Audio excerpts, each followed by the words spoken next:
अपना इंट्रोडक्शन दीजिए अपनी AIR ब्रांच, मतलब बीटेक में आपने कौन सी ब्रांच चूज़ की है और आपने IIT कानपुर ही क्यों चूज़ किया, इसके बारे में थोड़ा सा बताइए हमें। हेलो, मेरा नाम मयंक शेखर है। मैं आईआईटी कानपुर में सिविल इंजीनियरिंग में सेकेंड ईयर में हूँ। मैंने अपना जेई 2021 में दिया था। तब मेरी रैंक थी ऑल इंडिया रैंक 10,471। अभी मैं आईआईटी कानपुर को इसलिए चूज़ किया हूँ क्योंकि आईआईटी कानपुर मेरे घर के थोड़ा पास थे और मेरी फैसिनेशन बहुत पहले से थे आईआईटी कानपुर से। मेरे पापा कानपुर में कई साल तक काम किए थे, तो उन्होंने भी आईआईटी कानपुर के बारे में बहुत कुछ सुनाया था मुझे कि।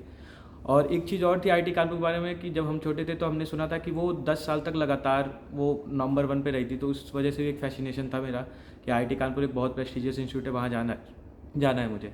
और यहाँ पे मुझे बेटर ब्रांच मिल रही थी, तो मैं यहाँ आ गया। ओके। सो अब हम आपसे पूछते हैं कि आप में मोटिवेशन कहाँ से आया कि आपको JEE का एग्ज़ाम देना है या इसकी प्रिपरेशन करनी है।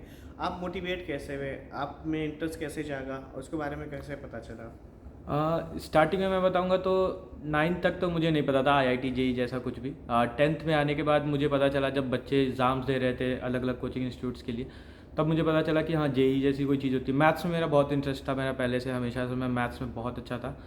तो इस वजह से फिर मेरा भैया जब जेई की प्रिपरेशन के लिए गए तो फिर मुझे भी पता चला कि जेई जैसी कोई चीज़ होती। फिर मुझे उसके बारे में पता चलता गया। तो फिर मुझे वहाँ से थोड़ा थोड़ा इंटरेस्ट आया, क्योंकि मुझे इतना पता था मुझे मैथ्स ही पढ़ना है आगे। तो उस तरफ से वहाँ से इंटरेस्ट जगा। फिर मैं जब आगे प्रिपरेशन करना स्टार्ट किया तो फिर मुझे फिज़िक्स में बहुत ज़्यादा इंटरेस्ट आने लगा। वहाँ से फिज़िक्स मेरा फेवरेट सब्जेक्ट बन गया और मैंने इंजीनियरिंग को ऐसा मेरे को लगा कि ये तो है जो करना है मुझे लाइफ में। ओके। सो अब हम बात करते हैं कि जैसे आप में इंटरेस्ट जाग गया तो प्रिपरेशन आपने कैसे स्टार्ट की, आप स्टार्ट की या आपके भैया ने आपको पढ़ाया या फिर आपने कोई इंस्टीट्यूट वगैरह ज्वाइन किया। इसके लिए मैं बताऊंगा कि ये बहुत ही एक अच्छी स्टोरी टाइप है कि मतलब 11th-12th तक मैं जनरल स्कूलिंग कर रहा था एक अपने स्कूल से। तो उस टाइम पे मेरे हॉस्टल में, प्राइवेट हॉस्टल था, तो उसमें एक सीनियर आके रहे थे 2 महीने के टाइम के लिए, समर्स के लिए। उन्होंने अपना सही नाम नहीं बताया था, पर वो आईआईटी कानपुर मैकेनिकल इंजीनियर थे, मैकेनिकल इंजीनियर 3rd ईयर के थे। वो इंटर्नशिप के लिए आए थे, तो उन्होंने बता के रखा था कि वो प्रिपरेशन कर रहे हैं जेई की। मैं उनके साथ रहता था 2 महीने तक, मैं उन्हीं के साथ था, वो मेरे रूममेट थे।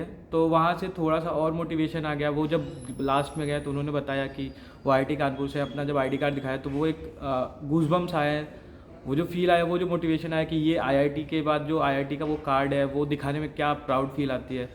तो वो मोटिवेशन था। मैं फिर वहाँ से उनका कांटेक्ट मिल गया मुझे, फिर मैं उनसे अक्सर बात करता रहता था मोटिवेशन के लिए।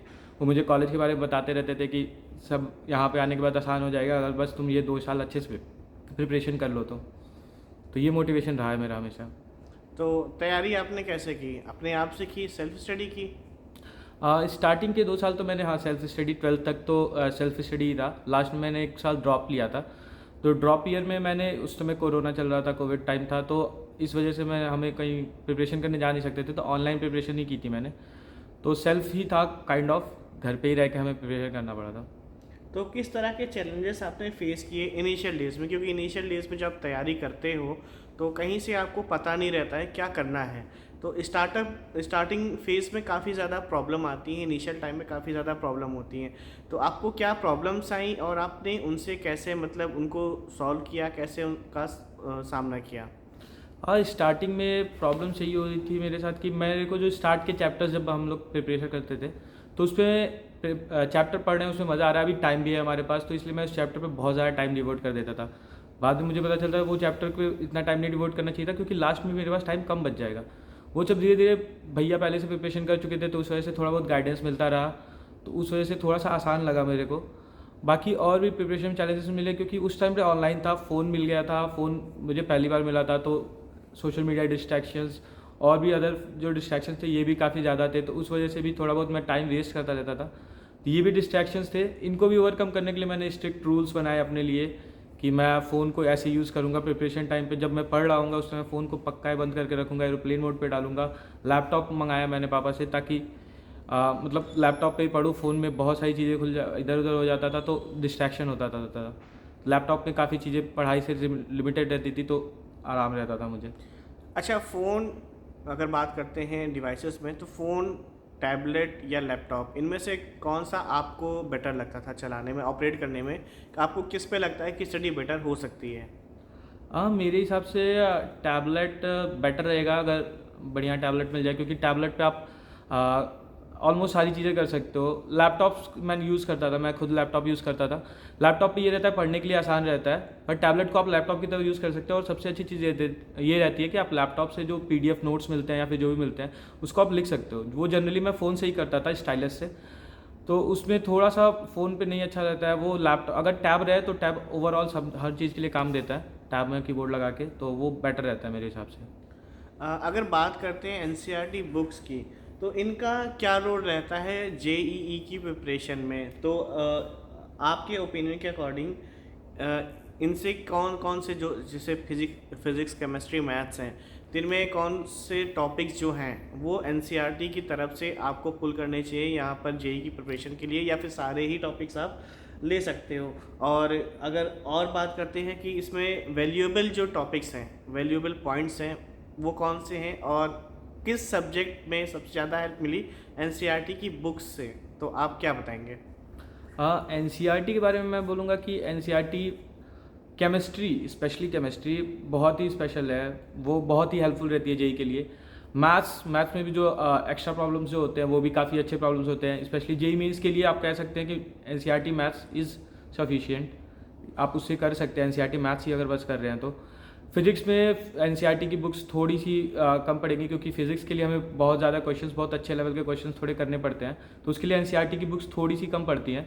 बाकी केमिस्ट्री के लिए मैं बोलूँगा इनऑर्गेनिक के लिए तो टोटली सफिशिएंट रहती हैं, टोटली कंप्लीटली सफिशिएंट रहती हैं। फिजिकल के लिए क्वेश्चंस थोड़े से कम होते हैं, तो उसके लिए आप कहीं से क्वेश्चंस अगर मिल जाए तो वो अच्छे रहेंगे। बाकी मटेरियल वाइज कोई इशू नहीं रहता है एनसीईआरटी में।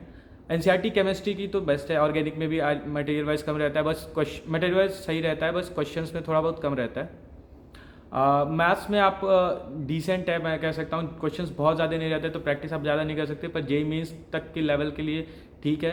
उससे आगे के लिए आपको कुछ अच्छे बुक्स रेफर करनी चाहिए, या फिर अच्छे क्वेश्चंस करने के लिए ज़्यादा क्वेश्चंस चाहिए होते हैं। ओके, सो अगर हम बात करें फिजिक्स, जो कि बहुत ही ट्रिकी सब्जेक्ट है, जिसकी प्रिपरेशन आपने कैसे करी? इसमें कोई अगर बुक्स है आप रेफरेंस के तौर पे देना चाहते हो, तो आप क्या कौन कौन सी बुक रिकमेंड करोगे? और आपने खुद फिजिक्स की तैयारी कैसे करी? कौन कौन सी बुक्स आपने यूज़ करी? क्या आपके इसमें टेक्निक थी स्पेशली फिजिक्स के लिए? तो पहले फिजिक्स का आप बात करते हैं, इस पर तो आप बताइए। फिजिक्स वैसे तो हाँ, लोग कहते हैं डिफ़िकल्ट है। मेरे केस में थोड़ा सा ऐसा था कि मेरा फिजिक्स से कुछ स्पेशल सा हो गया था। पहले नहीं था, स्टार्टिंग के 11th के स्टार्ट में मिड में आके मुझे कोई टीचर मिल गए थे जो कि फिजिक्स के टीचर थे, वो काफ़ी अच्छे थे, तो उन्होंने मेरा फिजिक्स में काफ़ी अच्छा इंटरेस्ट ला दिया था। मैं स्पेशली डीसी पांडे सर की बुक यूज़ करता था, डीसी पांडे सर की मैंने सारी बुक्स यूज़ की हैं, और एचजी वर्मा सर की भी सारी बुक, सारे क्वेश्चन सॉल्व किए हैं मैंने। डीसी पांडे सर की बुक की खासियत मुझे ये लगती थी कि उनमें मटेरियल बहुत कम लिखा होता था, लेकिन जितना लिखा होता था वो मोर देन सफिशिएंट रहता था। क्वेश्चंस बहुत अच्छे होते थे, मतलब प्रॉपर हैं। अगर आप डीसी पांडे लगा रखे हैं तो आपका जेईई मेंस और एडवांस दोनों के लिए काफ़ी सफिशिएंट रहता है। मैंने पूरी डीसी पांडे की 5 बुक्स लगाई थी, वो बुक्स काफ़ी हेल्पफुल रहती हैं। उसके अलावा भी मैंने फिजिक्स में तो बहुत कुछ पढ़ लिया था, उस समय फिजिक्स में स्पेशल इंटरेस्ट आ गया था, तो आईएडो वगैरह सब किया था मैंने। पर थोड़ा सा टफ रहता है, मैं ये बोलूँगा कि फॉर्मूलाज वगैरह का एक नोट्स बना के रखें और जितना हो सके उसको प्रैक्टिस करें, क्योंकि क्वेश्चंस थोड़े से ट्रिकी कर देते हैं। वो वही चीज़ रहती है, कॉन्सेप्ट वही रहता है, थोड़ा सा ट्रिकी कर देते हैं। कॉन्सेप्ट अगर बेसिक्स आपका क्लियर रहेगा और क्वेश्चंस की प्रैक्टिस रहेगी आपको, तो आप कर लेंगे क्वेश्चंस को। ओके, सो केमिस्ट्री थोड़ी डिफ़िकल्ट होती है याद करने में लोगों को, जैसा कि अभी लोग बताते हैं, बच्चे हैं हमारे पास, उनके क्वेश्चंस भी आते हैं, तो उनका कहना है कि हमें केमिस्ट्री थोड़ा याद करने में प्रॉब्लम होती है। तो इसको आपने कैसे रिजॉल्व किया? साथ में अगर इसमें कोई बुक्स हैं कोई रेफरेंस के लिए, तो आप वो भी बता सकते हैं हमको। केमिस्ट्री का तो याद करने में मुझे बहुत डिफ़िकल्ट होती थी। केमिस्ट्री मेरा लीस्ट फेवरेट था उन तीनों में। तो केमिस्ट्री में फिजिकल केमिस्ट्री तो मैं बोलूँगा कि आपको क्वेश्चंस प्रैक्टिस करने के, उसमें एक नरेंद्र अवस्थी सर की बुक आती थी, वो मैंने लगाया था, तो वो बुक काफ़ी हेल्पफुल रही थी फिजिकल केमिस्ट्री के लिए। फिजिकल केमिस्ट्री में आपको थोड़े से फार्मूले याद रखने होते हैं, थोड़ा सा कॉन्सेप्ट और बाकी क्वेश्चंस करने की प्रैक्टिस। इनऑर्गेनिक के लिए तो बहुत सारा याद करना होता है, पर उसमें भी काफ़ी कुछ ऐसा होता है जो आपको समझना होता है रिएक्शंस को, क्योंकि जब हायर लेवल पे क्वेश्चंस जाते हैं तो थोड़ा सा वो रिएक्शंस में जो बेसिक कॉन्सेप्ट बताए होते हैं उनका यूज़ करते हैं। तो इनऑर्गेनिक के लिए थोड़ा सा अच्छे से कॉन्सेप्ट को समझ के और याद बहुत ज़्यादा करना होता है। ऑर्गेनिक में जहाँ तक बात है, ऑर्गेनिक में रिएक्शंस को समझना बहुत इंपॉर्टेंट है। अगर आप समझ नहीं पाएंगे तो वो नहीं हो पाएगा। ऑर्गेनिक्स में समझना सबसे ज़्यादा इंपॉर्टेंट रहता है। ऑर्गेनिक में कुछ लोग कहते हैं याद करना होता है, लेकिन मेरे हिसाब से मैक्सिमम चीज़ें अगर समझ में आ रही हैं आपको तो आप सारे हर ऑर्गेनिक के हर तरह के क्वेश्चंस कर लेंगे। ऑर्गेनिक मेरी इसी वजह से बस ऑर्गेनिक मेरी फेवरेट थी। ओके, तो अब अगर बात करें मैथमेटिक्स की, तो मैथमेटिक्स में बहुत ज़्यादा क्वेश्चंस होते हैं, तो इनकी प्रैक्टिस कैसे करें, रूटीन कैसे सेट करें, और क्योंकि इतना बड़ा सिलेबस होता है तो हर एक क्वेश्चन को कैसे हम हर एक टॉपिक को कैसे इन टाइम कवर करें, और आपने कैसे इसको हैंडल किया था। उसके अलावा अगर इसमें भी कुछ रेफरेंस की बुक हैं तो आप बता सकते हैं, मेंशन कर सकते हैं। मैथ्स जब मैंने 12th में पहली बार जेई दिया था तो उसमें बिना प्रिपरेशन के दिया था, तो उसमें मैथ्स के मेरे स्कोर देख के मुझे पता चल गया था मैथ्स में मुझे मेहनत की बहुत ज़रूरत है। तो इस वजह से मैंने जब मैथ्स प्रिपेयर करना स्टार्ट किया तो मैंने अपने भैया से भी गाइडेंस लेकर और भी लोगों से गाइडेंस लिया था। तो स्टार्टिंग से ही हर टॉपिक जब चलता रहता था उस टॉपिक के क्वेश्चन जितना ज़्यादा हो सके करने की कोशिश करता था। मैथ्स में मैं मैक्सिमम टाइम डिवोट कर देता, क्योंकि टाइम टेकिंग वो सब्जेक्ट है, लेकिन एक बार अगर आपकी प्रैक्टिस अच्छी हो जाएगी तो उस टॉपिक पे आपका कॉन्फिडेंस आ जाएगा। वो कॉन्फिडेंस एक बार आ जाता है, उसके बाद से आप रिवाइज करते रहो तो वो कभी जाता नहीं है उस टॉपिक पे कॉन्फिडेंस। तो maths as a time taking subject थोड़ा सा था, क्योंकि वो उस पर क्वेश्चंस प्रैक्टिस की ज़रूरत बहुत ज़्यादा रहती थी। बुक्स एज सच मैंने कोई स्पेशल बुक यूज़ नहीं की, जनरल ऐसे जेई पास्ट ईयर बुक्स वगैरह यूज़ की थी मैंने मैथ्स में। मैथ्स के पास्ट ईयर क्वेश्चंस काफ़ी अच्छे होते हैं, 40 years past year questions book थी मेरे पास मैथ्स की, तो मैंने उसको बहुत यूज़ किया था मैथ्स के लिए। वो आप यूज़ कर सकते हैं। ओके, सो इंटर टॉपिक क्वेश्चंस जो जेई एडवांस में पूछे जाते हैं, आपने इनकी तैयारी कैसे की, इनको कैसे हैंडल किया आपने? इंटर टॉपिक क्वेश्चंस ये बहुत इंपॉर्टेंट होते हैं, मतलब अभी तो फिर भी कम हो गया, पहले क्या मैंने प्रीवियस ईयर बहुत लगाया था, प्रीवियस ईयर से ये सबसे ज़्यादा टैकल हो सकते हैं। प्रीवियस ईयर में इंटर टॉपिक क्वेश्चंस बहुत अच्छे होते हैं, टफ क्वेश्चंस होते हैं, उसमें बैठ के उसको स्ट्रगल करना होता है, थोड़ा सा उस पर दिमाग लगाना होता है। मतलब कई लोग ऐसे होते हैं जो सोल्यूशन देख लेते हैं, पर मैं यही सजेस्ट करूँगा कि उसको लेके कॉन्सेप्ट आप पढ़े हुए हैं तो उसको लेके पूरा दिमाग लगाइए। कई बार ऐसा भी हुआ है मेरे साथ कि मैं एक क्वेश्चन 2 दिन तक किया हूँ, क्योंकि वो उसमें दिमाग काम नहीं कर रहा था, फिर बंद करके रख दिया, फिर कुछ और करने लगे, फिर बाद में मन किया फिर खोले, ऐसे होता रहता है। लेकिन वो जो मल्टी कॉन्सेप्ट क्वेश्चंस होते हैं जो प्रीवियस ईयर जेई एडवांस के होते हैं, जो बहुत पुराने क्वेश्चन हैं जिसमें मल्टी कॉन्सेप्ट यूज़ होते हैं, वो बहुत अच्छे होते हैं। उनको अगर प्रैक्टिस रहेगा आपको तो आने वाले टाइम पे अगर मल्टी कॉन्सेप्ट कुछ नया भी बन के आता है तो आपके पास आदत रहेगी, आप कर लेंगे उसको। तो यही मेरा था। तो अगर हम बात करते हैं एग्ज़ाम पेपर्स की, क्योंकि जैसा कि प्रिपरेशन 10th 11th 12th के बाद से स्टार्ट करते हो, ठीक है, तो इसमें आपके बोर्ड के एग्ज़ाम्स भी रहते हैं, स्कूल के एग्ज़ाम्स भी रहते हैं, और भी बहुत सारे पेपर्स रहते हैं, मंथली टेस्ट वगैरह आते हैं, और जो प्रिपरेशन आप कर रहे हो उसके टेस्ट वगैरह भी रहते हैं। तो तैयारी के साथ साथ अपार्ट फ्रॉम दिस एग्ज़ाम्स की तैयारी कैसे करें? मतलब आप तो जेई की तैयारी कर रहे हो, फिर बोर्ड के एग्ज़ाम पे कैसे फोकस करें, आप कैसे इन पे टाइम मैनेज करते थे? जो बाकी सब्जेक्ट थे, फिजिक्स, केमिस्ट्री, मैथ्स, इनका भी और बाकी सबका, जो भी आपका स्कूल टाइम पे रूटीन था, आप कितने घंटे पर्टिकुलर सब्जेक्ट्स पे देते थे? हर एक सब्जेक्ट पे, मतलब फिजिक्स, केमिस्ट्री, मैथ और बाकी जो अदर 2 सब्जेक्ट आपके हैं, उन पे आपने क्या क्या टाइम डिस्ट्रीब्यूशन दिया ताकि आपकी तैयारी पर उसका असर ना पड़े, और साथ में आपका बोर्ड और स्कूल का पेपर का भी तैयारी होता रहे? तो आप टाइम किस हिसाब से उसको मैनेज करते थे? 11th 12th में तो मेरे पास इंग्लिश था, सब्जेक्ट्स में इंग्लिश थे, और फिजिक्स, केमिस्ट्री या मैथ था, फिर कंप्यूटर साइंस ले रखा था मैंने, और बस यही सब्जेक्ट्स थे मेरे। तो टाइम डिवोशन थोड़ा सा करना पड़ता था, स्पेशली कंप्यूटर साइंस के लिए अच्छा खासा टाइम देना पड़ता था। तो उसके लिए मैं जनरली यही कोशिश करता था, जब मैं स्कूल टाइम पे जाता था, स्कूल जब जाता था तो मैं उस टाइम पे कोशिश करता था प्रॉपरली यूटिलाइज़ करने का। इंग्लिश को मैं मोर देन मतलब पीरियड से ज़्यादा टाइम नहीं देता था, जो क्लास चलती थी उसमें अच्छे से ध्यान देता था, जिसकी वजह से मेरे को ज़्यादा टाइम ना देना पड़े, एग्जाम टाइम से ही जाके प्रिपरेशन करूँ तो भी हो जाए, क्योंकि मैंने क्लासेस अच्छे से की थी। कंप्यूटर साइंस की जहाँ तक बात थी उसमें प्रैक्टिस की जरूरत अक्सर पड़ती रहती थी, और मेरे पास उस टाइम पे कंप्यूटर नहीं था, तो मैं लैब्स वगैरह में जब जाता था तो मैंने सर से बात करके रखी थी कि हाँ मतलब मेरे को यूज़ करना है, तो सर मेरे को एक एक्स्ट्रा लैब दे देते थे हफ्ते में। तो उसकी वजह से थोड़ा सा हेल्पफुल पड़ता था मेरे लिए कि मैं अपनी प्रैक्टिस वगैरह भी कर लेता था। तो मतलब जनरल टाइम तो देना पड़ता था, मुझे थोड़ा सा डिवोट करना पड़ता था। जेई की भी एग्ज़ाम्स आते रहते थे, जेई के एग्ज़ाम्स को मैंने कभी कॉम्प्रोमाइज़ नहीं किया इस सब चक्कर में। थोड़ा बहुत मेरे को उधर एकेडमिक्स में स्कूल की एकेडमिक्स में थोड़ा सा कॉम्प्रोमाइज़ हुआ था मेरा कभी कभी, पर मैंने जेई की एकेडमिक्स को उसको कॉम्प्रोमाइज़ नहीं किया, क्योंकि मेरी प्रायोरिटी थी एक तरह से जेई पे।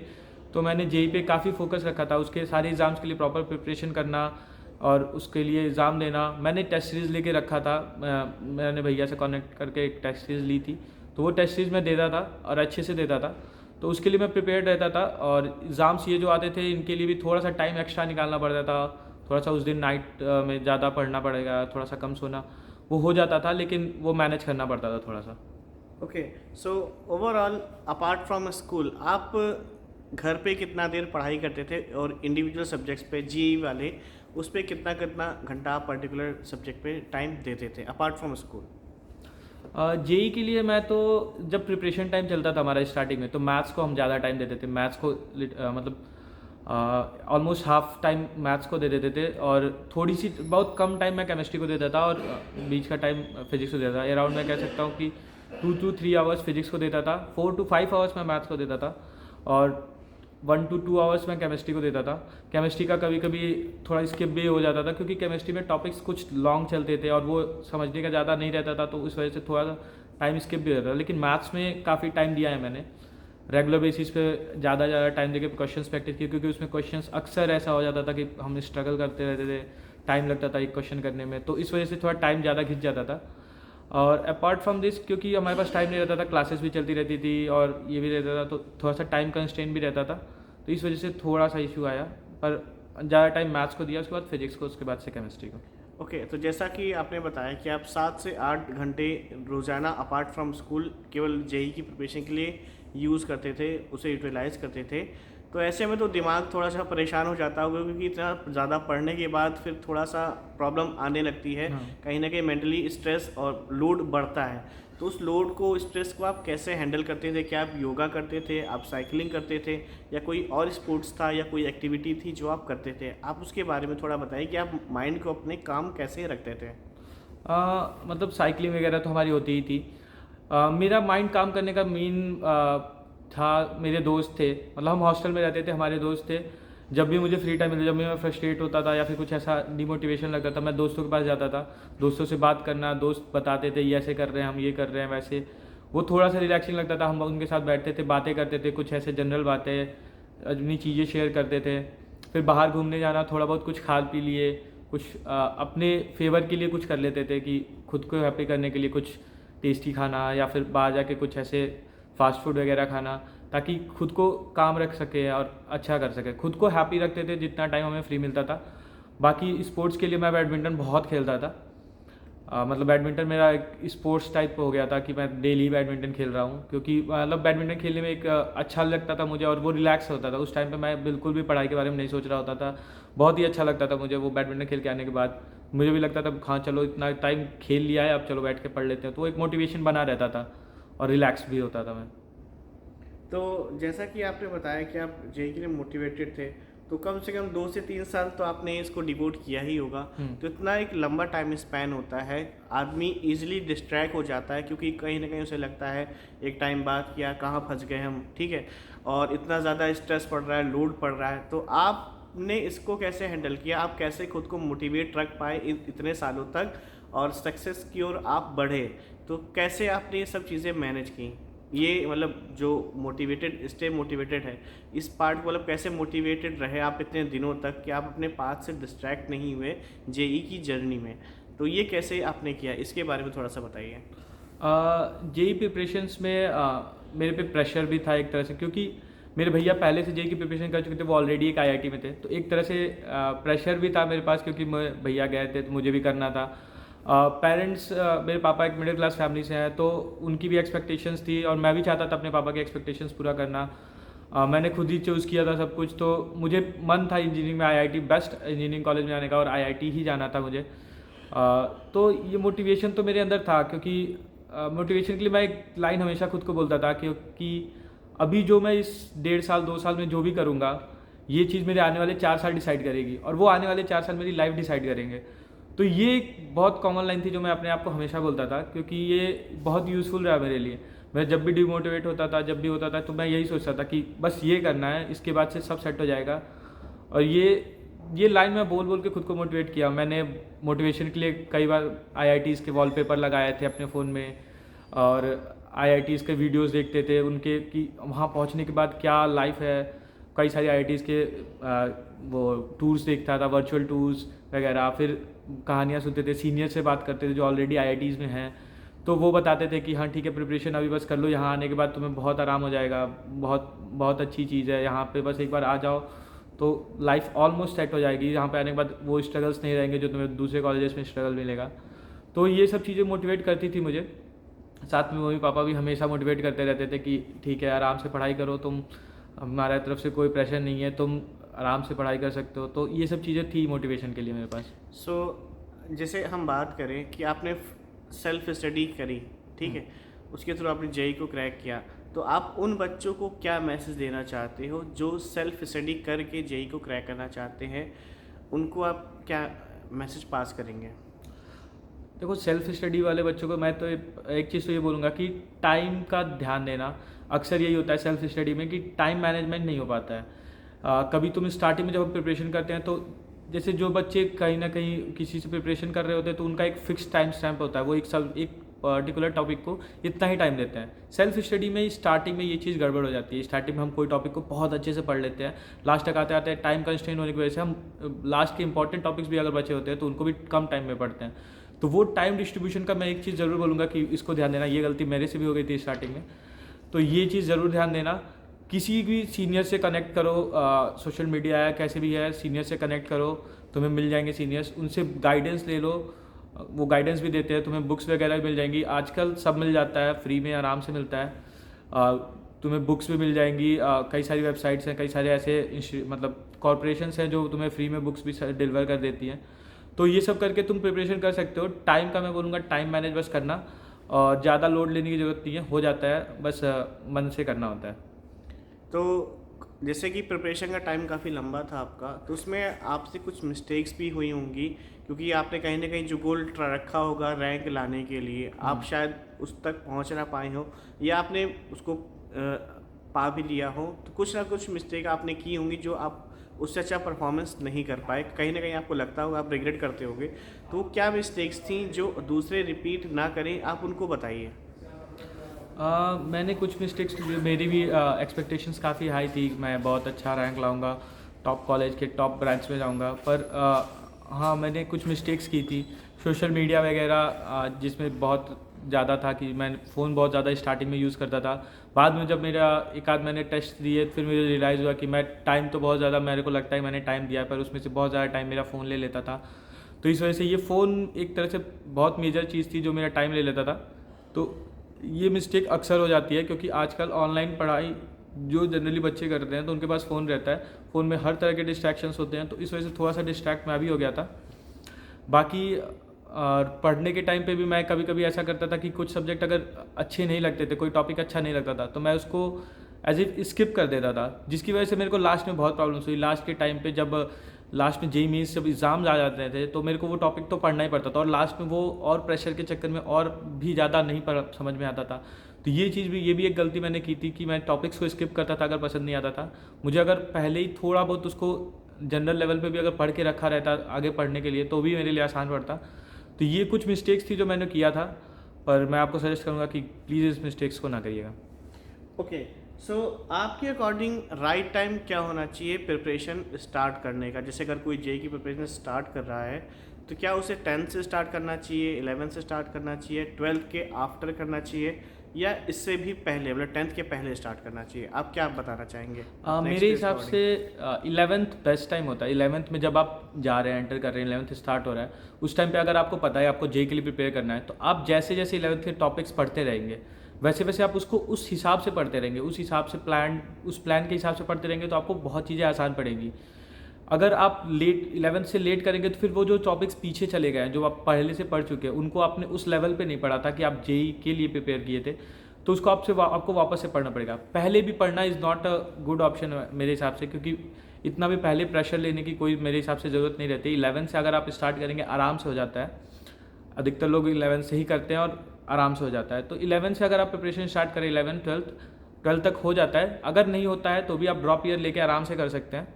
अगर कोई ऐसा है जो 12th में आगे चुका है और अब प्रिपरेशन स्टार्ट करना चाहता है, तो कभी भी लेट नहीं हुआ है, 12th में भी आके प्रिपरेशन स्टार्ट कर सकते हैं आप। मैं खुद ही 11th के एकदम लास्ट में आके प्रिपरेशन स्टार्ट किया था जेईई के लिए, 11th एकदम एंड में आके। तो आप प्रिपरेशन किसी भी टाइम पे स्टार्ट करेंगे वो प्रिपरेशन हो जाती है, बस मन लगा रहना चाहिए। ओके, सो आप कोई और एडवाइस अपने जूनियर्स को देना चाहोगे जो अभी प्रिपरेशन स्टार्ट करना चाह रहे हैं या स्टार्ट कर चुके हैं अभी करंट टाइम पे, जिन्होंने बस स्टार्ट किया उनको? मैं ये एडवाइस देना चाहूँगा कि पहली बात तो ये काम रहना, क्योंकि अक्सर ये होता है, मेरे भी फ्रेंड्स से, हमारा भी ग्रुप था, हम बात करते थे, सब बहुत फ्रस्ट्रेटेड रहते थे, सब बहुत टेंशन में रहते थे। तो काम रहना मोस्ट इंपॉर्टेंट है, क्योंकि काम अगर नहीं रहोगे तो अधिकतर टाइम तुम टेंशन के बारे में सोचते में निकल जाता है और तुम एक्स्ट्रा कुछ कर नहीं पाते हो। तो काम रहना और पढ़ाई हो जाएगी, करते रहना धीरे धीरे। वो अगर तुम्हारा लेवल है, उस लेवल जिस लेवल पे भी तुम हो उसको अब इम्प्रूव करते रहो, हो जाएगा तुमसे। मैं बोलूँगा जो सब्जेक्ट तुम्हारा वीक है उसको ज़्यादा टाइम डिवोट करो स्टार्टिंग डेज में ही, ताकि वो चीज़ें तुम्हारी इम्प्रूव हो जाएं। और जेई मेंस के लिए तो मैं बोलूँगा तुम सारे सब्जेक्ट के सारे टॉपिक्स को कवर करने के लिए प्लीज़ कोशिश करना, क्योंकि उससे तुम्हारी जेई मेंस की अच्छी परसेंट आ जाती है। जेई मेंस की जितनी अच्छी परसेंट आ जाती है उतना अच्छा मोटिवेशन रहता है जे एडवांस के लिए। और जे एडवांस के लिए तो मतलब ऐसे एक रूल सा है कि तुम्हें एटलीस्ट एक या दो सब्जेक्ट, एटलीस्ट 2 सब्जेक्ट्स में तुम्हें अच्छे होने चाहिए, मतलब काफ़ी अच्छे, कि उन 2 सब्जेक्ट्स के अगर तुम्हें कुछ भी क्वेश्चंस आ रहे हैं तो तुम कुछ भी कर सकते हो। तो 2 सब्जेक्ट एटलीस्ट अपने फेवरेट चूज़ करना और उनमें एकदम अच्छे से वो कर लेना कि तुम कोई भी क्वेश्चन उसके आए तो कर सकते हो। बाकी बात हुई थर्ड सब्जेक्ट की भी, तो उसको छोड़ना नहीं, क्योंकि हर सब्जेक्ट क्वालिफाई करना बहुत इंपॉर्टेंट होता है। तो हर सब्जेक्ट के कुछ टॉपिक्स को एकदम अपना स्ट्रॉन्ग बना के रखना कि इस टॉपिक से अगर किसी भी तरह का क्वेश्चन आ जाए तो मैं कर लूँगा। जे एडवांस के प्रिपरेशन के टाइम पे कई सारी स्ट्रेटजीज लगती है तुम्हें, मतलब कि कुछ टॉपिक्स को कवर करना चाहिए, कुछ टॉपिक से कन्फर्म्ड क्वेश्चंस आते हैं, कुछ टॉपिक से ऐसे होता है कि एक टॉपिक ऐसा होता है जो बहुत आसान होता है और उससे भी एक क्वेश्चन कन्फर्म आता है। तो ये सब स्ट्रैटेजीज होती हैं, इन सब स्ट्रैटेजीज़ को ध्यान देना कि कैसे करना होता है, कौन सी टॉपिक को कितना टाइम देना चाहिए, किस लेवल पे टाइम देना चाहिए। तो जे एडवांस की प्रिपरेशन के लिए तो स्ट्रैटेजी मोस्ट इंपॉर्टेंट है। और जेई मेंस के लिए तो तुम्हें सारे सब्जेक्ट के सारे टॉपिक्स को एकदम अच्छे से कवर करना चाहिए ताकि तुम्हारा जेई मेंस अच्छा जाए, और ऐसे प्रिपरेशन करेंगे तो ऑलमोस्ट हो जाएगा। अब एक सिनेरियो की बात करते हैं। जैसे कोई बच्चा है, उसने 11th बहुत अच्छे से पढ़ा, 12th बहुत अच्छे से पढ़ा, अभी उसने जेई के हिसाब से मतलब प्रिपरेशन स्टार्ट नहीं की थी, उसको मतलब आइडिया नहीं था या कुछ भी रीजंस रहा हो, बस उसने फॉर्म फिलअप कर रख दिया था और फिर बोर्ड एग्ज़ाम्स तक उसने मतलब होता नहीं कि बहुत ध्यान लगा के उसने पढ़ा। अब एग्ज़ाम से थर्ड जेई एग्ज़ाम जो फाइनल, तो उससे 30 दिन बचे हैं आपके, ठीक, उसका पीछे का लगभग 12th बोर्ड के हिसाब से सब कुछ तैयार है। तो कैसे वो ज़्यादा से ज़्यादा जेई एग्ज़ाम्स के लिए टॉपिक्स को कवर कर पाए 30 दिनों के अंदर, इसके लिए आप कुछ बताइए। हाँ, अगर कोई बच्चा 12th बोर्ड्स के लिए प्रिपेयर्ड है तो और जेई के एग्ज़ाम देना चाहता है, तो मैं एक तरह से समझूंगा कि उसको ऑलमोस्ट कॉन्सेप्ट्स पते हैं, सारा कॉन्सेप्ट अगर उसको पता है तो उसको क्वेश्चन से फोकस करना चाहिए। अब क्योंकि उसके पास टाइम बहुत कम है तो मैं यही सजेस्ट करूँगा कि उसको प्रीवियस ईयर क्वेश्चंस करना चाहिए। 30 दिन में तुम प्रीवियस ईयर क्वेश्चंस करो, उसके क्वेश्चंस के टाइप समझो, क्योंकि तुम्हें ऐसा होता है जेई में कि तुम्हें कॉन्सेप्ट पता होता है लेकिन वो क्वेश्चन टाइप तुम्हें नहीं पता होता है कि ये क्वेश्चन में एग्जैक्टली कैसे कॉन्सेप्ट को लगा के कैसे करना होता है। तो क्वेश्चन प्रैक्टिस इज बेसिक कि तुम्हें करना चाहिए। अगर 30 ही दिन में तुम कर रहे हो तो वो तुम्हारे बेस्ट रिजल्ट के लिए यही होगा कि तुम क्वेश्चंस प्रैक्टिस करो, लास्ट के टाइम पे आके फार्मूलाज का एक शॉर्ट नोट्स बनाओ ताकि तुम लास्ट में रिवाइज कर सको।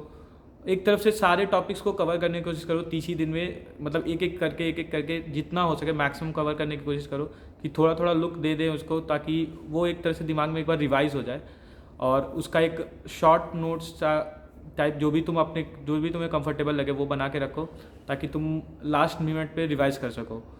और बाकी टाइम तो लिटरली 30 डेज़ काफ़ी कम है।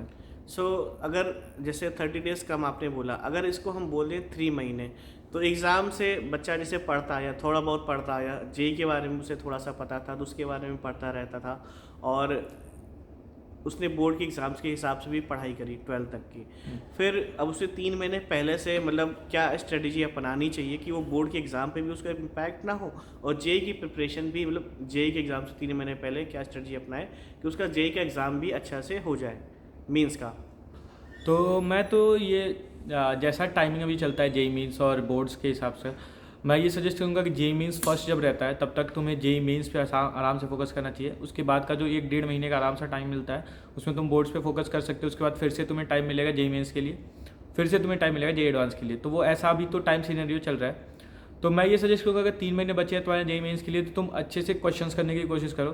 तुमने अगर टॉपिक्स पढ़ रखे हैं तो तुम कोशिश करो कि हर टॉपिक से अच्छे क्वेश्चंस उठाओ और क्वेश्चंस करो। क्वेश्चंस करने के लिए तुम किसी भी मटेरियल का यूज़ कर सकते हो, तुम ऑनलाइन भी मटेरियल्स तुम्हें मिल जाएंगे, किसी भी प्रीवियस ईयर को उठाओ, प्रीवियस ईयर के क्वेश्चंस करो। तो और अभी एनटीए की भी कई सारे क्वेश्चंस की प्रैक्टिस के लिए उन्होंने ऐप निकाल दिया है, तो वहाँ से तुम क्वेश्चंस प्रैक्टिस कर सकते हो। अब मेन चीज़ ये रहती है कि क्वेश्चंस प्रैक्टिस करो। क्वेश्चन प्रैक्टिस करते टाइम तुम्हें पता चलेगा कि ये टॉपिक ऐसा है जिसको मैंने पढ़ा तो है, लेकिन इसको जेई लेवल पे पता नहीं क्यों मेरे से क्वेश्चंस नहीं हो रहे हैं इसके। तो जब तुम्हें ये चीज़ें पता चलती जाएंगी वो टॉपिक्स के बारे में, तो तुमने सुबह एग्ज़ाम दिया, शायद सुबह क्वेश्चंस किए, तुम्हें पता चला, तो उस टॉपिक को तुम नोट डाउन करो और उस टॉपिक के बारे में पढ़ो। जो टॉपिक्स तुम्हें लग रहा है कि तुमने अभी तक जो प्रिपरेशन की थी उससे हो रहे हैं क्वेश्चंस, तो वो तो ठीक है, वो उनके लिए नॉर्मल तुम प्रैक्टिस करते रहो और बेटर करने की कोशिश करो। लेकिन कुछ टॉपिक्स ऐसे होते हैं जो बोर्ड्स की प्रिपरेशन की मदद से वो टॉपिक्स नहीं हो पाते हैं, तो उन टॉपिक्स के लिए यही सजेस्ट करूँगा कि उन टॉपिक्स का जब तुम्हें पता चले तुरंत उनको नोट डाउन करो, उनके बारे में और पढ़ने की कोशिश करो।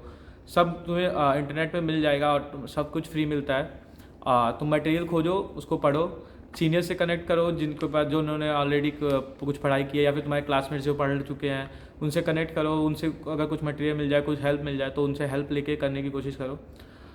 ऐसे धीरे धीरे करने से मैक्सिमम टॉपिक्स कवर हो जाएंगे और बेस्ट रिजल्ट मिल सकता है। ओके, तो जैसे जेई मेंस हो गया, उसके बाद जैसे हम आज पेपर दिया जेई मेंस का, हाँ तो उसके बाद एडवांस की भी, अब क्योंकि पैटर्न बदल गया है, 2 हाँ। पार्ट में होता है, तो मेंस के बाद एडवांस में थोड़ा सा टाइम रहता है, तो वो टाइम कैसे स्पेंड करना चाहिए, किस तरह से अपनी स्ट्रेटजी चेंज करनी चाहिए पहले और अब में, क्योंकि मेंस और एडवांस के एग्जाम में थोड़ा सा डिफरेंस होता है, तो क्योंकि पढ़ाई में स्ट्रेटजी भी चेंज होगी, तो वो क्या चेंजेस आदमी को करनी चाहिए, क्या टाइम उसको लेना चाहिए, अपनाना चाहिए, क्योंकि अब उसके पास स्कूल का भी पार्ट ख़त्म हो जाता है कहीं ना कहीं, क्योंकि बोर्ड के एग्ज़ाम के बाद शायद मेंस होता है, मेंस के बाद उसकी स्कूलिंग खत्म हो जाती है, उसके बाद अच्छा खासा टाइम रहता है एडवांस की तैयारी के लिए, तो उस टाइम को वो कैसे यूटिलाइज़ करे, उसमें टाइम को कैसे मैनेज करे और सब्जेक्ट वाइज कैसे वो कवर करे टॉपिक्स को। तो मेंस की प्रिपरेशन में ऐसा होता है कि तुम्हारे सारे टॉपिक्स कवर होते हैं। एडवांस की प्रिपरेशन के लिए तुम्हें डीप जाना होता है हर टॉपिक में, तो उसके लिए मैं यही सजेस्ट करता हूँ कि जो टॉपिक्स तुम्हें पता रहेगा पहले से, तुम्हारे टॉपिक्स ये स्ट्रॉन्ग है, जो टॉपिक्स तुम्हारे स्ट्रॉन्ग है उन टॉपिक्स पे स्पेशल फोकस करो, उनको और स्ट्रॉन्ग बनाओ, ताकि उन टॉपिक्स के क्वेश्चंस तो तुम गारंटी करके आओ। बाकी जो टॉपिक्स वीक हैं और डुएबल है, मैं टाइम कंस्ट्रेंट होता है, 1-1.5 महीने का ही टाइम मिलता है जेई मेंस के बाद जेई एडवांस का, तो उस टाइम पे तुम्हें ये ध्यान देना पड़ेगा कि अगर तुम्हारे कुछ टॉपिक्स बच गए हैं तो उसमें से असेंडिंग ऑर्डर में कि जिस टॉपिक को कवर करने में कम टाइम लगता है उस टॉपिक को पकड़ो, उस टॉपिक को अच्छे से कवर करो, उस टॉपिक के क्वेश्चंस करो, ऐसे करके एक एक टॉपिक खत्म करो, जितना ज़्यादा हो सके टॉपिक्स कवर करो। जेई एडवांस की एक प्रॉपर स्ट्रैटेजी होती है कि इस टॉपिक को ज़्यादा टाइम देना चाहिए, इस टॉपिक पे इतना फोकस करना चाहिए, वो उस हिसाब से उतना फोकस करो। अगर कोई ऐसा टॉपिक है जो बहुत इंपॉर्टेंट है, लेंदी है लेकिन छूट गया है तुमसे, लेकिन उससे अच्छे खासे क्वेश्चंस आते हैं, तो कोशिश करो उस टॉपिक को तुम खत्म कर लो, जितना हो सके उतना जल्दी उसके क्वेश्चंस प्रैक्टिस कर लो, क्योंकि ये टॉपिक्स ऐसे होते हैं जो नंबर देते हैं जेई एडवांस में। तो जेई एडवांस में नंबर पाने के लिए तुम्हें कुछ टॉपिक्स को बिल्कुल नहीं छोड़ना चाहिए, तो ये टॉपिक्स याद रखो, पता कर लो और उन पे फोकस करो। सो इंटायर जर्नी में, जेई की प्रिपरेशन की इंटायर जर्नी में जो 3 सब्जेक्ट आपने पढ़े, तो आपको क्या लगता है कि इसमें सेल्फ स्टडी का कितना रोल था, और इसके अलावा आप खुद कितना घंटा सेल्फ स्टडी करते थे, इसके बारे में भी बताइए। सेल्फ स्टडी का रोल तो मेरे हिसाब से बहुत ज़्यादा रहता है। JEE preparation is all about self study. जितना ज़्यादा तुम टाइम डिवोट करोगे उतना ज़्यादा तुम स्कोर करोगे, जितना ज़्यादा प्रैक्टिस करोगे उतना ज़्यादा स्कोर करोगे। 12th तक जब तक मैं प्रिपरेशन कर रहा था तब तक तो मेरा ऐसे एक मिनट सर, क्वेश्चन थोड़ा सा, तो ऐसा था कि मतलब जो 3 सब्जेक्ट्स थे उनमें सेल्फ स्टडी तो 12th तक तो सेल्फ स्टडी काफ़ी ऐसे नॉर्मल चलती थी, क्योंकि स्कूल भी रहता था। उसके बाद ड्रॉप ईयर में मैंने सेल्फ स्टडी घर पे था मैं, तो काफ़ी अलग तरीके से की थी। मैं ऑलमोस्ट मैं नाइट आउल हूँ, तो मैं रात भर पढ़ता था। मैं रात के 9 बजे से लेकर सुबह 4 बजे तक पढ़ाई करता था। ये मेरा रूटीन था एक तरह से। उस टाइम पे मेरा फ़ोन ऑटोमेटिक, मतलब मैंने स्विच ऑफ करके रखता था, और उस टाइम पे 9 बजे से लेकर सुबह 4 बजे तक मेरी पढ़ाई चलती थी।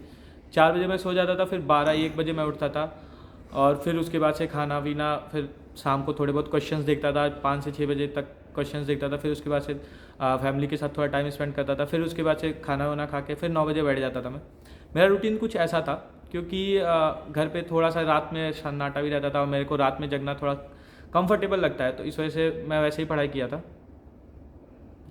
ओके, सो अगर हम बात करें तो आप उन बच्चों को क्या मैसेज देना चाहोगे जो जेई की प्रिपरेशन करते हैं, जेई की प्रिपरेशन करना चाह रहे हैं, लेकिन वो उनकी फैमिली इतनी फाइनेंशियली वेल नहीं है कि वो फिज़िकल मटेरियल को ले पाए, या फिर उनके पास रिसोर्सेज उतने नहीं हो पाते, चाहे वो उनकी फाइनेंशियल कंडीशन हो या फिर उनके रिमोट एरिया की प्रॉब्लम हो या फिर कहीं ना कहीं वो फिज़िकली चैलेंज्ड हों। तो इस तरह के बच्चों के लिए आप क्या मैसेज देना चाहोगे जिनके पास रिसोर्सेज नहीं है लेकिन पोटेंशियल है, वो तैयारी स्टार्ट करना चाह रहे हैं?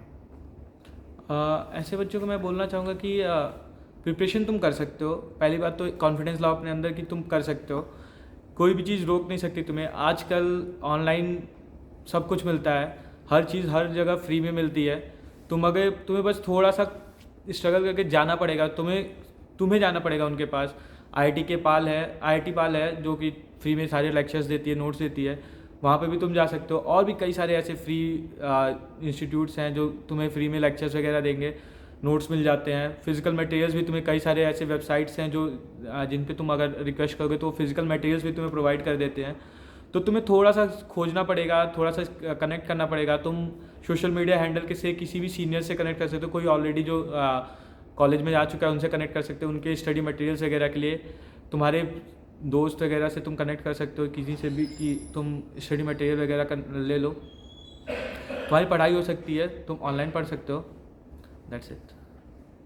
सो साथ ही इसमें क्या रोल प्ले कर सकता है अगर आपको मौका दिया जाए ऐसे बच्चों की मेंटोरिंग करने का, तो क्या आप उन्हें मेंटोर करोगे? हाँ, डेफिनेटली मैं मेंटोर करना चाहूँगा। मैं बच्चों को यही मतलब अभी भी मेरे कई सारे कनेक्टेड जूनियर्स हैं जो मतलब मेरे स्कूल के जूनियर्स या फिर घर के पास के जूनियर्स, वो कनेक्टेड रहते हैं। मैं उन्हें अक्सर हेल्प भी करता हूँ। मेरे नोट्स वगैरह, मेरे फिजिकल मटेरियल्स जो थे, या फिर वीडियोस का मेरे पास वीडियोस के कलेक्शन भी थे, जो कई सारे टॉपिक्स ऐसे थे जिनके वीडियोस थे मेरे पास, तो उनका वीडियो भेजना, ये सब हेल्प्स मैं अक्सर किया हूँ। खुद से भी मैंने कई बार हेल्प किया है। मैं जब हमारी जेई की प्रिपरेशन चल रही थी तो हम लोग एक दूसरे की हेल्प करते हुए करते थे। 2-3 दोस्त थे, एक ग्रुप था, हम एक दूसरे की हेल्प करते थे किसी भी टॉपिक में। तो ऐसे जनरल हेल्प के लिए मैं हमेशा रहता हूँ और मैं खुद ही चाहता हूँ कि लोगों की हेल्प करता रहूँ। बाकी कोई भी मुझसे भी कनेक्ट करना चाहता है तो कर सकता है, मैं हमेशा हेल्प के लिए तैयार रहता हूँ। तो साथी प्लेटफॉर्म के बारे में थोड़ा सा बताइए, बच्चे इसका यूज़ कैसे कर सकते हैं? साथी प्लेटफॉर्म पे तुम्हें हर टॉपिक पे वीडियोस मिल जाते हैं, स्पेशली प्रोफेसर्स पढ़ाते हैं, आईआईटी के प्रोफेसर। और मैंने देखा है वीडियोस में वो प्रॉपर एक्सपेरिमेंटल, ये नहीं कि बस थ्योरेटिकल नॉलेज, वो दिखाते हैं तुम्हें एग्जैक्टली क्या है थ्योरी। वो एक्सपेरिमेंटल सेटअप्स वगैरह लगा के काफ़ी अच्छे से पढ़ाते हैं। तो मतलब वो बेस्ट वेज है, वो हर तरह से विजुलाइज कराने की कोशिश करते हैं। तो मतलब मेरे हिसाब से तो बेस्ट वीडियोस वही हैं, और ऊपर से फ्री हैं, फ्री ऑफ कॉस्ट है और बेस्ट भी हैं, तो बहुत हेल्पफुल होता है। मैं तो सजेस्ट करूँगा कि एटलीस्ट ट्राई करो, तुम्हें खुद ही पसंद आएगा, तुम खुद ही देखोगे आगे। तो आप मेमोरी कर्व के बारे में जानते हैं कि आप उसे फॉलो करते हैं, और आपको उसके बारे में कैसे पता चला? मेमोरी कर्व के बारे में मतलब ऐसे जनरली मैंने भैया से सुना था और मतलब मोटिवेशनल वीडियोस वगैरह में देखा है। पर मेमोरी कर्व का हम फॉलो करते थे। मैं जनरली टॉपिक्स जब पढ़ता था तो मैं जो टॉपिक्स मेरे को टफ लगती थी उनको नोट्स बनाता था, उनके नोट्स लिख लेता था अपने हैंड राइटिंग में, तो वो एक छप जाता था, एक दिमाग में भी छप जाता था। और एक नोट्स लिख के उसको दीवार पे चिपकाना, वो मेरी आदत थी, तो वो दीवार पे चिपकाता था, जिसकी वजह से वो चीज़ें याद हो जाती थी। स्पेशली जो चीज़ें मेरे को टफ पड़ती थी याद करने में, केमिस्ट्री की चीज़ें हो गई, मैथ्स के कुछ फार्मूलाज हो गए, कॉनिक सेक्शंस के, तो इन फार्मूलाज वगैरह के प्रिपरेशन के लिए मैंने यही टेक्निक यूज़ किया था। मैं उनको लिखता था, जितना हो सके उसको देख देख के लिखता था। जब जब क्वेश्चन करना होता था मैं मेमोराइज करके क्वेश्चन करने की कोशिश करता था। अगर मेरे को नहीं याद आता था मैं बस फार्मूले देखता था और फिर से क्वेश्चन करने की कोशिश करता था, फिर दोबारा उस फार्मूले को कभी नहीं देखता था, फिर कोशिश करता था जितना हो सके याद करके ही करूँ। तो स्टार्टिंग फेज में मैं उसको इतना ज़्यादा उस पर एफर्ट कर लेता था कि वो डिग्रेड होने में बहुत टाइम लगता था। तब तक फिर से उसके क्वेश्चंस करते रखते थे, तो प्रैक्टिस क्वेश्चंस, रिवाइज क्वेश्चंस, तो इस वजह से वो चीज़ें भूलती नहीं थी जल्दी। तो आप अगर आपको बोला जाए मैसेज देने के लिए, तो उन बच्चों को क्या मैसेज देना चाहो जो जेई की प्रिपरेशन कर रहे हैं या करना चाह रहे हैं, जो स्टार्ट करना चाह रहे हैं, तो उनको आप क्या मैसेज देना चाहेंगे? मैं तो मैसेज यही दूंगा कि बच्चों प्रिपेयर करो और all the best, you are the best. Preparation हो सकती है, कोई सी चीज़ की कोई भी प्री रिक्विजिट नहीं होता है इसका कि तुम्हें पहले से कुछ चीज़ आनी चाहिए या नहीं आनी चाहिए। तुम अगर अभी स्टार्ट कर रहे हो तब भी कर सकते हो। तुम चाहे 11th में हो, तुम 12th में हो, तुम 12th पास कर रहे हो, तुम अभी भी प्रिपरेशन कर सकते हो। जस्ट गिव योर बेस्ट और हर चीज़ को प्रॉपर टाइम दो, टाइम मैनेजमेंट सीखो, मतलब करेक्ट स्ट्रेटजी लगाओ। सीनियर से कनेक्ट करो जो तुम्हारी हेल्प कर सकते होंगे, जो तुम्हारे दोस्त जो तुम्हारी हेल्प कर सकते हैं, जो पहले से IITs में पहुँचे हैं या फिर किसी भी कॉलेज में हैं वो तुम्हारी हेल्प कर सकते हैं, उनसे कनेक्ट करने की कोशिश करो, क्योंकि उन्होंने वो चीज़ देखा हुआ है, वो तुम्हारी हेल्प डायरेक्ट कर सकते हैं। तुम्हें वो चीज़ स्ट्रगल दोबारा नहीं करनी पड़ेगी, जो स्ट्रगल वो कर चुके वो डायरेक्ट तुम्हें फ़िल्टर्ड चीज़ें देंगे, वो फ़िल्टर्ड बताएंगे कि तुम अब यहाँ से ये करो ये करो, तो वो चीज़ें बहुत हेल्प आउट करेंगी तुम्हें। ये तो मैं ज़रूर सजेस्ट करूँगा कि सीनियर से ज़रूर कनेक्ट करना, कोई भी जैसे भी मिल जाए। तो ऑल द बेस्ट और कीप इट अप। ठीक है। सो अब यहाँ पे और क्वेश्चंस थे, जैसे कि आपका जो फर्स्ट एक्सपीरियंस था, क्योंकि जब आपने यहाँ पे एग्ज़ाम दिया जेई का, तो कुछ चीज़ें और थी, जैसे कि आपने खुद कैसे यहाँ का एग्ज़ाम दिया, अपना पर्सनल एक्सपीरियंस बताइए कि जेई के जब एग्ज़ाम आप दे रहे थे उस टाइम पे आप क्या फील कर रहे थे जब आपने मेंस का एग्ज़ाम दिया, उसके बाद आपने एडवांस का एग्ज़ाम दिया, तो उस टाइम पे दोनों एग्ज़ाम्स की एक्सपीरियंस आप यहाँ पे साझा करिए। जेई मीन्स हमारे टाइम पे 4 बार हुए थे, और ये 4 बार होने का मेरे को फ़ायदा भी मिला था, क्योंकि ऐसा था कि मैंने एक एक करके अपनी गलतियाँ रियलाइज़ की। हर बार मैंने अपने परसेंटाइल को इम्प्रूव ही किया था। पहली बार मैं गया, मेरे को रियलाइज़ हुआ कि मैथ्स के टफ क्वेश्चन मैं नहीं कर सकता। दूसरी बार मैं गया, मेरे को ये रियलाइज़ हुआ था कि मैं केमिस्ट्री के क्वेश्चंस में काफ़ी गलती कर दे रहा था, मिस्टेक्स ज़्यादा हो रहे थे। मैं करके तो आ रहा था कॉन्फिडेंस में, पर वो बाद में गलत निकल जा रहे थे। थर्ड टाइम में जब मैं गया, और मुझे ये भी रियलाइज़ हुआ कि थर्ड टाइम पे भी मैंने टाइम काफ़ी वेस्ट कर देता हूँ एग्ज़ाम में। एग्ज़ाम के लास्ट के जो हाफ़ एन आवर होते थे, मैं उसमें इतना पैनिक कर जाता था कि हाफ़ एन आवर में मैं 1 से 2 क्वेश्चन कर पाता था, बाकी पैनिक में निकल जाता था मेरा टाइम। मैं बहुत पैनिक कर जाता था। तो इस वजह से फिर मैंने अपने सीनियर मतलब टीचर से बात की, फिर भैया से बात की, तो उन्होंने मेरे को यही सजेस्ट किया कि जितना ज़्यादा तुम्हें प्रैक्टिस रहेगी क्वेश्चंस करने के, पेपर देने की, क्वेश्चंस करने की प्रैक्टिस थी, पर पेपर देने की वो 3 घंटे का टाइम कंस्ट्रेंट के साथ जो पेपर देना होता है उसकी प्रैक्टिस मेरे से कम थी। तो मैंने थर्ड जेई मेन से पहले काफ़ी ज़्यादा एग्ज़ाम्स दिए थे, मॉक टेस्ट दिए थे, जो कि NTA के वेबसाइट पे मिल भी जाते हैं। तो काफ़ी ज़्यादा मॉक टेस्ट दिए थे, जिसकी वजह से मेरे को, जब मैं थर्ड जेई मेंस देने गया था, तो इस वजह से मुझे बहुत हेल्प मिली थी। मैं लास्ट के टाइम पे पैनिक नहीं किया था। और एक मॉक टेस्ट देना इज़ वेरी नेसेसरी मेरे हिसाब से। जेई एडवांस में भी मैं मतलब एक स्टोरी है, मैं था, मेरा दोस्त था, हम दोनों जेई एडवांस देने गए थे। मैंने बहुत सारे मॉक पेपर्स किए थे, मॉक टेस्ट दिए थे। उसने मॉक टेस्ट नहीं दिया था, इस वजह से उसने वो जेई एडवांस में थोड़ा सा पैनिक कर गया, जिस वजह से रिजल्ट्स ख़राब हो गए थे। पर मैं यही सजेस्ट करूँगा कि मॉक टेस्ट ज़रूर दें। मॉक टेस्ट देने से एक प्रैक्टिस आती है वो प्रेशर हैंडल करने की। JEE advance is just not about physics, chemistry, math, it is about calculation, high pressure, मतलब उस टाइम कंस्ट्रेंट में हाई प्रेशर पे वो कैलकुलेशंस करना, वो आपकी दिमाग का टेस्ट होता है। तो वो टेस्ट के लिए आपको एक प्रैक्टिस होनी चाहिए। जेई एडवांस के लिए मैं बोलूँगा मॉक टेस्ट जरूर दें। मैं भी मॉक टेस्ट दे के गया था, मैंने काफ़ी मॉक टेस्ट दिए हुए थे। जेई एडवांस के टाइम पे जो ब्रेक मिलता है उसमें भी आराम से अपने आप को रिलैक्स करें, ज़्यादा प्रेशराइज़ ना करें, खुद को प्रेशराइज़ कम करें। और ये जो एग्ज़ाम से पहले लास्ट टाइम पे खुद को रिलैक्स करना होता है, ये करना होता है जेई एडवांस में। जेई के लिए बहुत इंपॉर्टेंट होता है, क्योंकि मेंटल स्टेट अगर आपका नॉर्मल रहेगा, आप प्रैक्टिस रहेंगे, तो वो हेल्पफुल करेगा। एक और चीज़ है बायोलॉजिकल क्लॉक। ये भी मुझे मेरे टीचर्स ने बताया था कि अगर तुम्हें पता है कि तुम्हारा एग्ज़ाम इतने टाइम से इतने टाइम तक होने वाला है, जैसे अगर आपका सुबह का शिफ्ट है या शाम का शिफ्ट है, जब का भी शिफ्ट है, 2 ही शिफ्ट में एग्ज़ाम्स होते हैं। जेई एडवांस के एग्ज़ाम तो दोनों शिफ्ट पे होते हैं। तो आपको उन दोनों शिफ्ट की प्रैक्टिस होनी चाहिए कि आप रोज़ 2:30 बजे से लेकर 5 बजे तक आप डेली कुछ टाइम पे क्वेश्चन ही करें। उस टाइम पे आपका दिमाग ऑटोमेटिकली बहुत फास्ट काम करता है। वो एक बायोलॉजिकल क्लॉक होता है, उसकी वजह से बहुत हेल्प मिलती है। मेरे को भी ये गाइडेंस दी गई थी, मैंने स्टार्ट से ही अपने टॉप ईयर में बायोलॉजिकल क्लॉक को बहुत फॉलो किया था, जिसकी वजह से बहुत हेल्प मिली मेरे को। तो जब भी मेरे को जेई एडवांस का टाइम, जेई मेंस की टाइमिंग पता चल जाती थी, तो मैं जब भी प्रिपरेशन टाइम के 10-15 दिन पहले से उस टाइमिंग पे एक एग्ज़ाम ज़रूर देता था, उस टाइम पे क्वेश्चंस करता था, ताकि मेरे दिमाग का उस टाइम पे मैक्सिमम आउटपुट निकल सके। जेई एडवांस के लिए भी मैंने यही प्रिपरेशन की थी। ओके। सो अब आपने एग्ज़ाम दे दिया, जब देने के बाद आपने कुछ गोल टारगेट किया होगा, तो जब आपने रैंक देखी तो क्या वो रैंक आपके गोल से ऊपर थी, नीचे थी, अब मतलब इक्वल थी, ठीक है? और उसके बाद जो फैमिली का रिस्पांस था, फ्रेंड्स का रिस्पांस था, वो कैसा लगा आपको, और आपको कैसा फील हुआ पूरी जर्नी के बाद आपका रिजल्ट देख करके? ये इसका थोड़ा एक्सपीरियंस बताइए। मेरी ये हमेशा से आदत रही है, मैं रिज़ल्ट्स के लिए बहुत ज़्यादा पैनिक नहीं करता था। मैं एग्ज़ाम देने के बाद अक्सर छोड़ देता था। लोग बैठ के मार्क्स कैलकुलेट करते थे, मेरे कई सारे दोस्त भी करते थे, पर मैंने कभी नहीं किया। मेरी ये आदत थी, क्योंकि मैं खुद को प्रेशर से किनारे लगाता था। ये जब लास्ट टाइम पे ये, क्योंकि इस प्रेशर का कुछ ज़्यादा फ़र्क पड़ता नहीं था, तो जे एडवांस के भी रिजल्ट्स में कुछ ऐसा था, मेरे अधिकतर रिजल्ट्स मेरे मतलब ड्रॉप ईयर में मेरे जितने भी रिजल्ट्स आए सारे मेरे भैया ने ही चेक किए हैं। जे एडवांस का जब रिज़ल्ट आया था तो उस टाइम पे मैं खाना खा रहा था, मेरे भैया बगल में बैठा था और वो रिज़ल्ट चेक कर रहा था। तो जब भैया ने रिज़ल्ट चेक किया तो हाँ, मतलब क्वालिफाई हो गया था मैं, और रैंक थी, काफ़ी अच्छी रैंक थी, मेरी एक्सपेक्टेशन जितनी थी उतनी रैंक थी आराम से, उससे अच्छी रैंक थी, मैंने बहुत ज़्यादा एक्सपेक्ट नहीं किया था खुद से। तो जैसे ही हमने देखा कि मतलब क्वालिफाई हो गया हूँ मैं, तो तुरंत मतलब पूरे घर में अचानक से खुशी का माहौल हो गया। मेरे भैया मुझे पकड़ के डांस कर रहा था, हम दोनों चिल्ला रहे थे, दोनों भाई IITians, और हम लोग काफ़ी खुश थे। फिर पापा भी, मेरे पापा उस समय मेरे शॉप पे गए हुए थे, वो दाढ़ी बना रहे थे। हमने कॉल किया पापा को, पापा वहीं पे बहुत खुश थे।